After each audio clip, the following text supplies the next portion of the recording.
بسم اللہ الرحمن الرحیم۔ شروع اللہ کے نام سے جو بڑا مہربان نہایت رحم والا ہے۔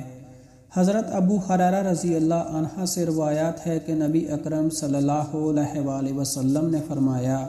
اگر میں کسی کو کسی کے لیے سجدہ کرنے کا حکم دیتا تو میں عورت کو حکم دیتا کہ وہ اپنے شوہر کو سجدہ کرے۔ رسول اللہ صلی اللہ علیہ وآلہ وسلم نے فرمایا، جب آدمی اپنی بیوی کو اپنی خواہش پوری کرنے کے لیے بلائے تو اسے فوراً آنا چاہیے، اگرچہ وہ تنور پر ہو۔ رسول اللہ صلی اللہ علیہ وآلہ وسلم نے فرمایا، جو عورت مر جائے اور اس کا شوہر اس سے خوش ہو تو وہ جنت میں داخل ہوگی۔ حضرت ابو ہریرہ رضی اللہ عنہ کہتے ہیں کہ رسول اللہ صلی اللہ علیہ وآلہ وسلم نے فرمایا، ایمان میں سب سے کامل مومن وہ ہے جو سب سے بہتر اخلاق والا ہو،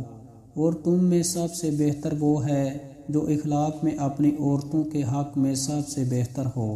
رسول اللہ صلی اللہ علیہ وآلہ وسلم نے فرمایا، اپنے شوہر کے علاوہ غیر کے سامنے بناؤ سنگار کر کے اترا کر چلنے والی عورت کی مثال قیامت کے دن کی تاریخ کی طرح ہے، اس کے پاس کوئی نور نہیں ہوگا۔ رسول اللہ صلی اللہ علیہ وآلہ وسلم نے فرمایا، کوئی عورت ایک دن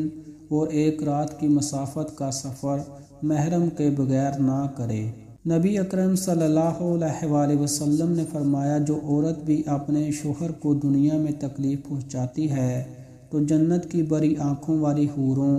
میں سے اس کی بیوی کہتی ہے، تو اسے تکلیف نہ دے، اللہ تجھے ہلاک کرے، یہ تو ویسے بھی تیرے پاس بس مسافر ہے،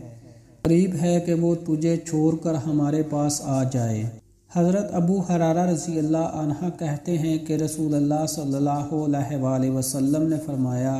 ایمان میں سب سے کامل مومن وہ ہے جو سب سے بہتر اخلاق والا ہو، اور تم میں سب سے بہتر وہ ہے جو اخلاق میں اپنی عورتوں کے حق میں سب سے بہتر ہو۔